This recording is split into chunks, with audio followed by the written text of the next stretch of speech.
Hello and welcome to another episode of the Top Dogs podcast here on the Field of 68 Media Network. My name is Rob Doster, and it's been about a week since I was able to connect with you guys. We obviously had the road trip that we took through the middle of the country for stuff for After Dark.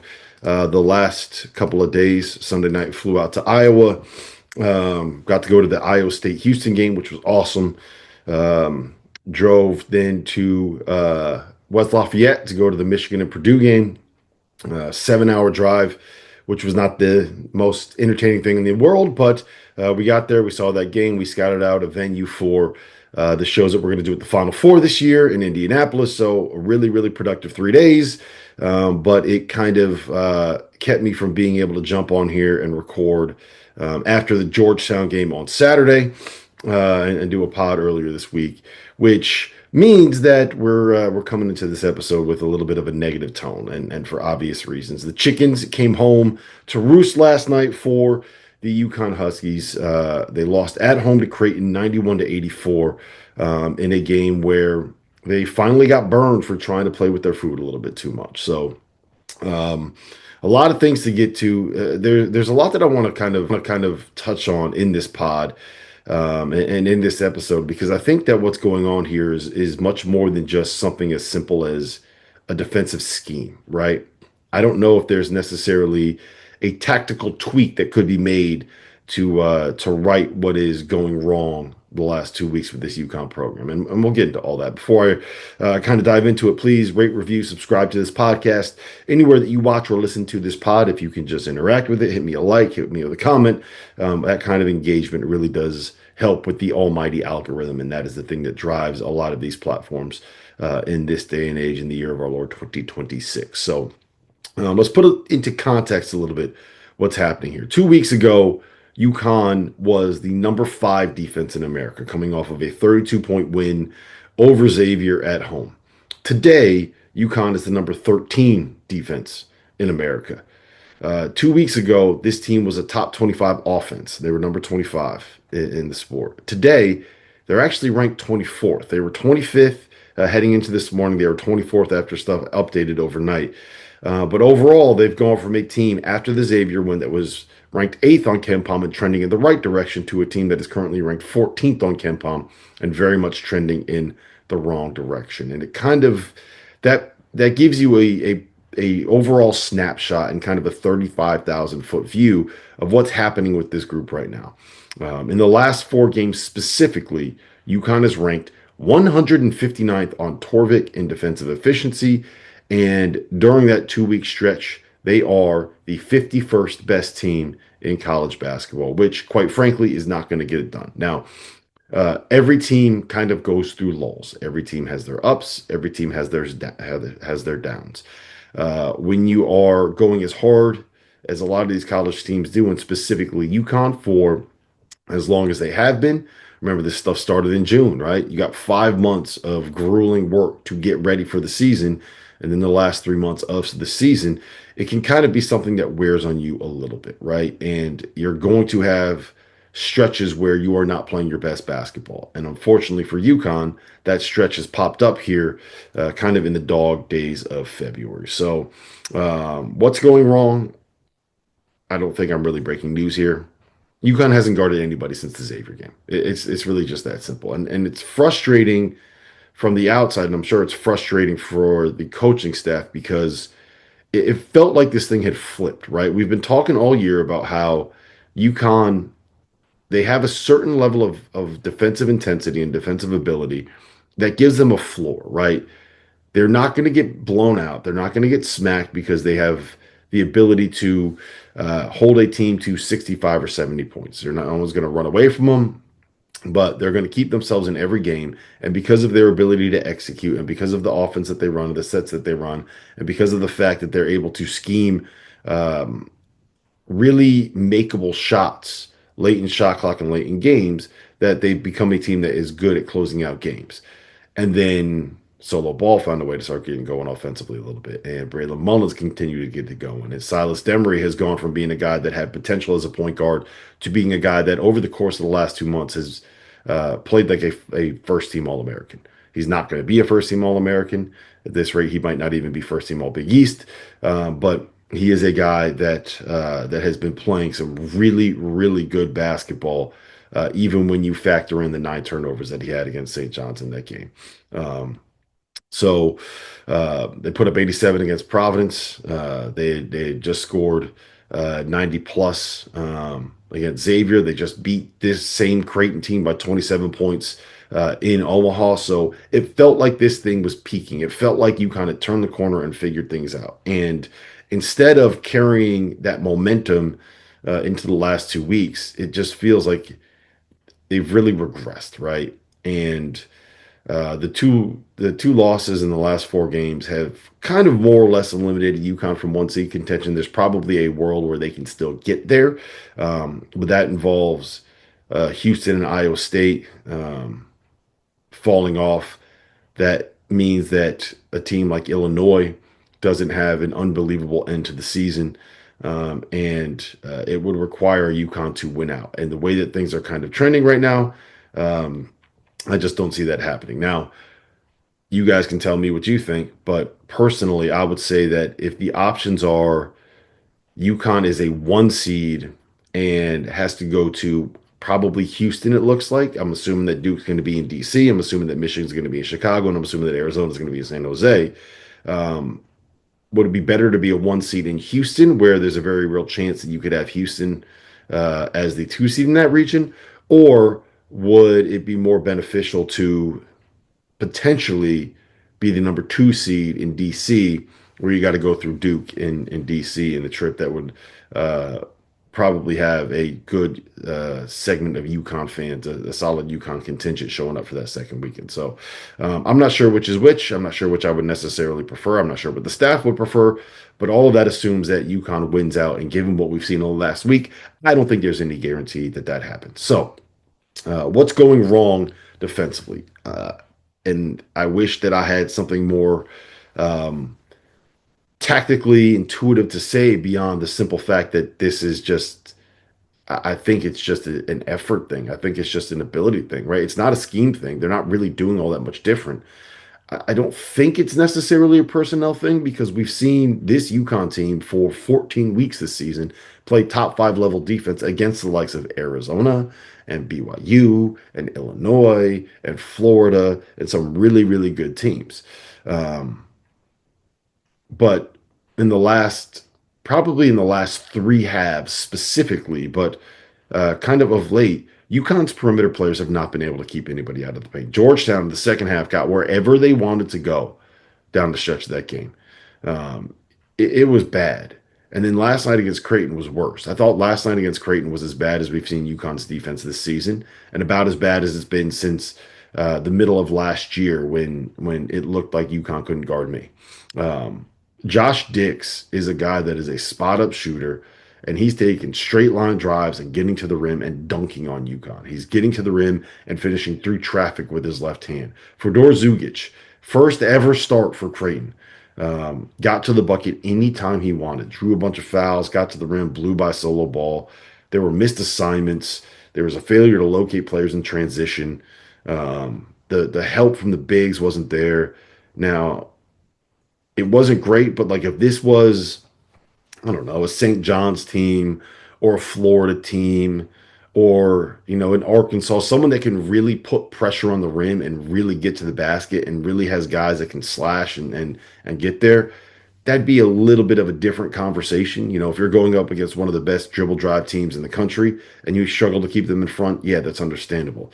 This was against Creighton, man. That's not what Creighton is.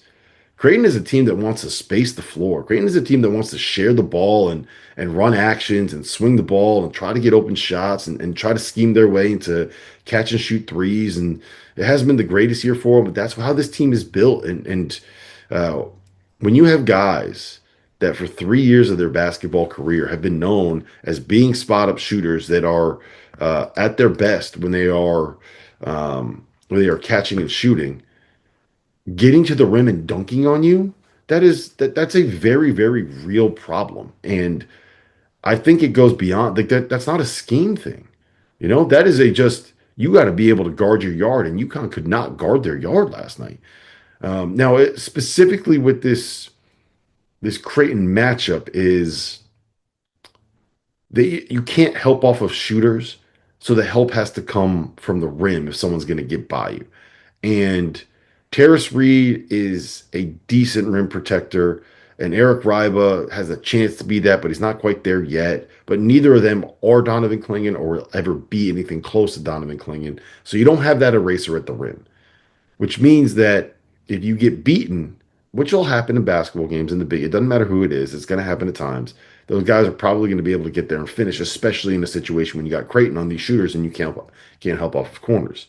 But it's particularly disheartening to see the number of times that Creighton was able to get straight line drives, how often it happened, the lack of help at the rim, and just how poor they were on that end of the floor. And I think the perfect example is just, there's a level of frustration that I think is coming through right now. 2 minutes into the first half, Solo Ball was benched for missing an assignment and getting beaten off the bounce.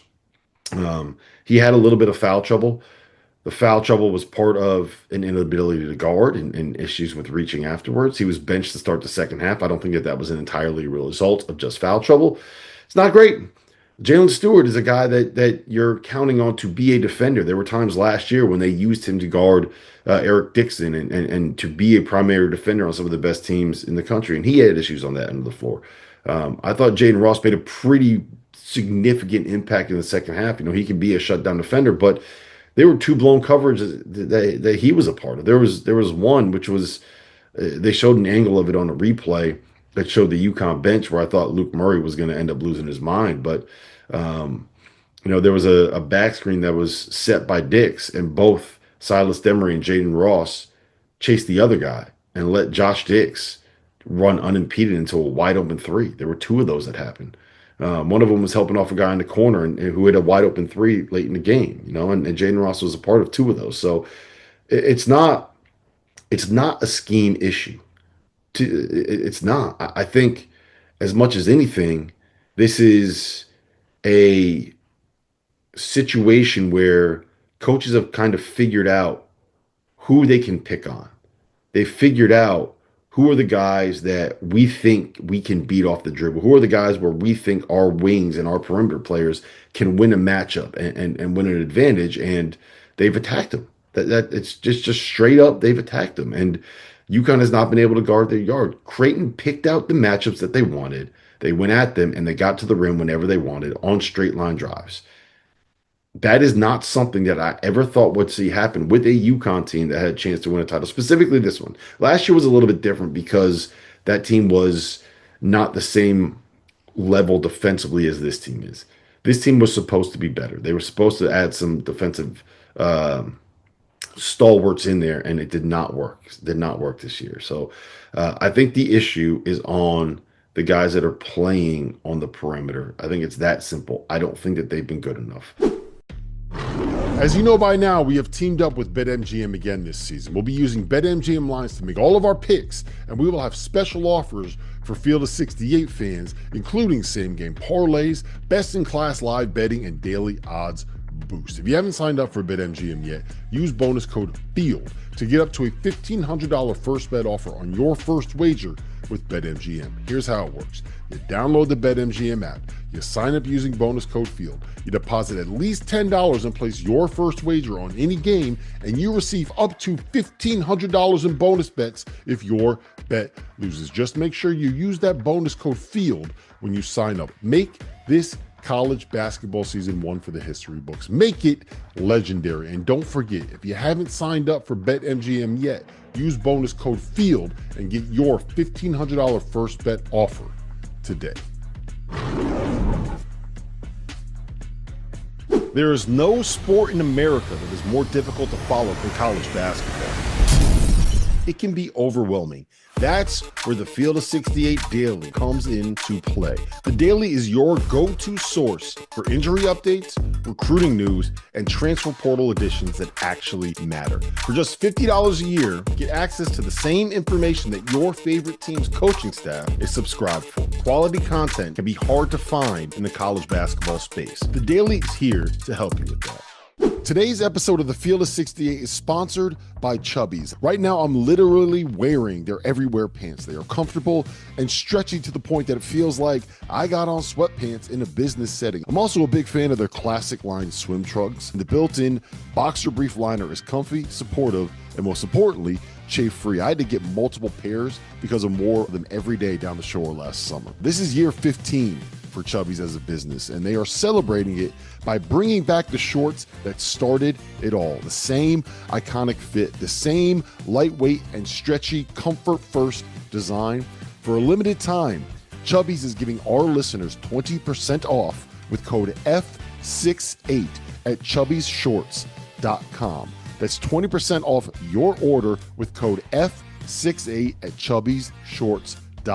Give your thighs the VIP treatment they deserve with Chubbies. Support our show and tell them we sent you.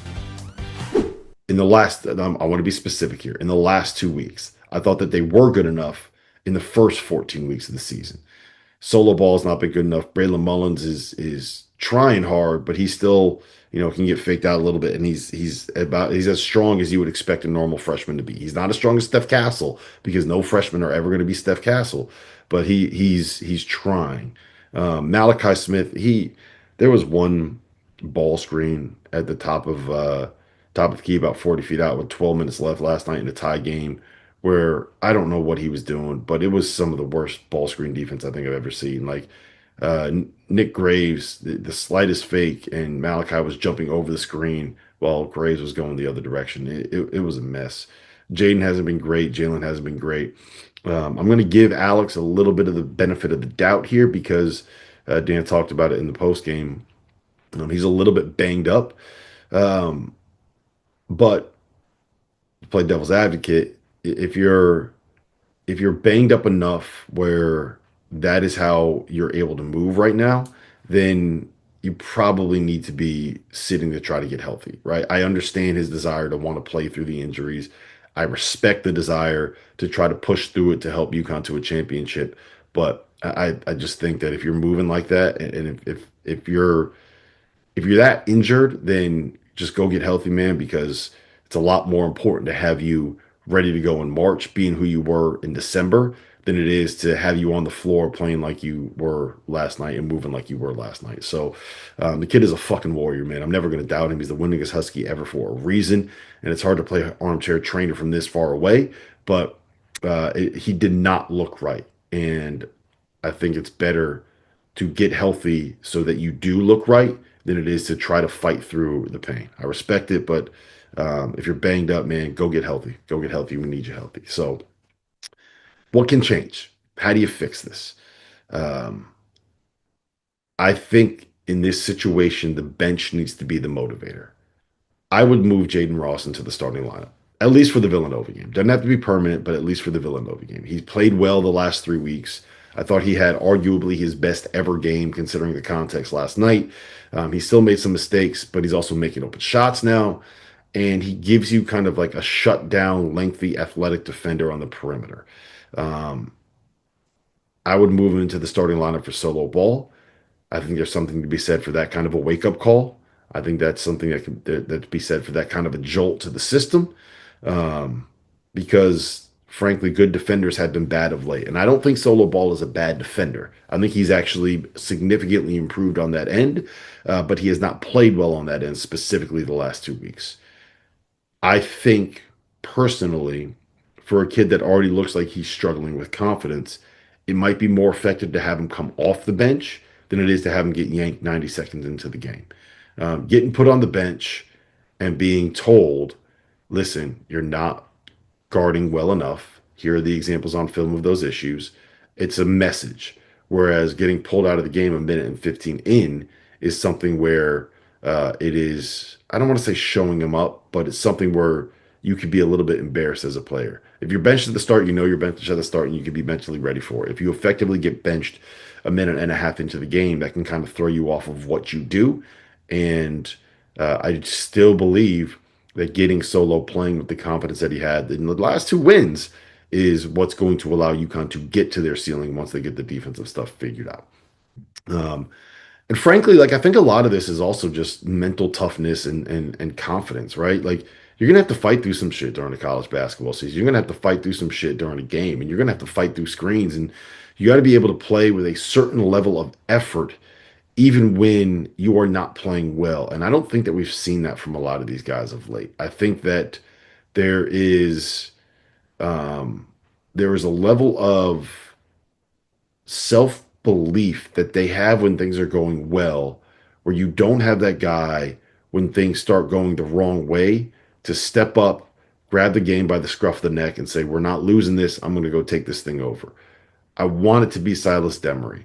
I don't know if he necessarily is ready for that, given this specific roster dynamic and kind of who's been there for more years. So um, I think that there is a level of leadership within the roster that is probably lacking compared to past seasons, right? Like Andre Jackson was a leader. Cam Spencer was a leader. Steph Castle probably was not probably, he was definitely not the most vocal guy in the world, but that dude led with his effort and his toughness and his self belief and his ability to just kind of say, that's not the way that this shit is going to go down. Here's how it's going to go down. Um, and I don't know if I see that within this group. I just I don't know if it's there. I don't think it's solo. I think Alex can be that guy, but I think Alex is significantly more of a like a lead by example kind of person, and he's not the kind of guy that I think is going to get out there and cuss out teammates and get in people's faces the way that like a Cam Spencer would. That's just not what he's good at when it comes to being an example within a locker room. Um, I think it needs to be Silas, and I think that he needs to kind of take he has on the court. I think he needs to show it more than just the basketball playing side of it. So, um, yeah, it's a concern right now. It's an issue, but I will say I still feel really good about where this team's ceiling is, right? And the biggest reason for that is I still believe the offense is coming around. Solo shot like shit last night, but I thought that he got the shots that he wanted. Braylon Mullins got hot, was 3-11 from two. I thought he took a lot of shots that we wanted him to take. Um, I thought Solo, he had the 9 turnovers. I'm sorry, Silas had the 9 turnovers against St. John's, but since then he's played 101 minutes over 3 games. He's got 28 assists and just 6 turnovers. If Alex is healthy, like he's perfectly fine as like your second, third, fourth option, and has had a really good year. I think Tylis and Ryba, or I'm sorry, Terrace and Ryba are doing their jobs pretty effectively, especially on the offensive end of the floor. So I think that they've turned the corner on that end, and we've seen that in basically the last month. They've gone from being outside the top 40 in offensive efficiency to inside the top 25 in offensive efficiency, and I do believe that is going to continue to go up if they have good performances against Villanova and St. John's. Um, they're getting the shots that they want. Frankly, they are still getting the shots that they want. Sometimes they don't go down. That's basketball. Second half, they got the shots that they wanted. It didn't go down. That's basketball. You could say that that is a mental toughness thing. You can say that that is something where they saw that Creighton was coming back and they started missing shots and they started struggling with it. And I would totally believe it because we saw that against Georgetown twice. We saw that against Seton Hall. There's something about like crunch time, clutch minutes where sometimes these guys forget how to shoot. So hopefully that is something that can be fixed. But I think overall UConn is getting the shots that they want to be able to get. So you combine that with the fact that we know how good this team can be on the defensive end when it all works out, right? They can be a top 5 defense in the sport. So the ceiling is still there, right? The roof is not completely caved in, right? The sky is not necessarily falling, and it is all still there to play for. This is a team that is 24-3. If they win out in the regular season, they will win at least a share of the Big East regular season title. If you win out, there's a good chance you end up as the number 1 seed in the Big East tournament. And if they win their last 4 games and then win 3 in Madison Square Garden to win the Big East tournament championship, that means you beat, all likelihood, St. John's twice. You get another win over Villanova, combined with the wins you have at the start of the season, and a 1 seed is still in contention. The floor will be a 2 seed for UConn. And all of that is still a very real possibility. There's everything left to play for. But here's what I'll say.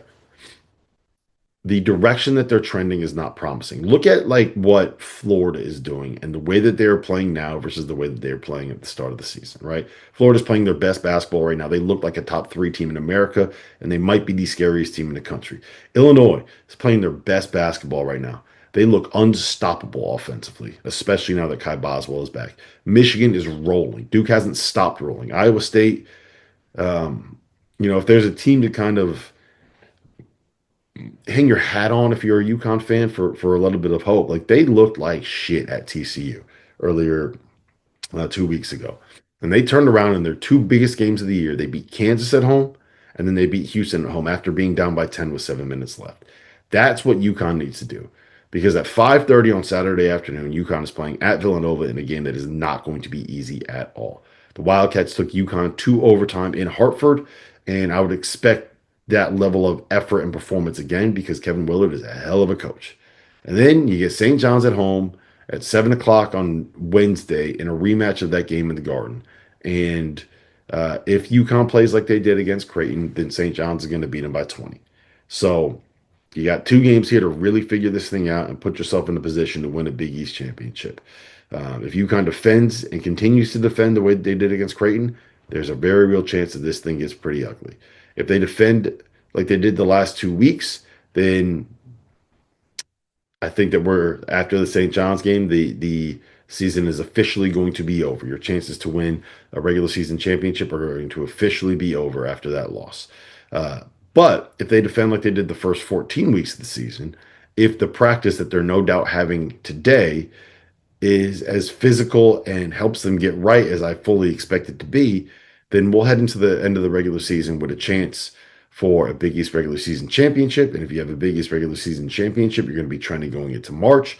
Big East tournament is possible. You win the Big East tournament, there's a 1 seed on possibility. It's all still there to play for. But the answer is simple. How do you fix UConn? You get them to guard again.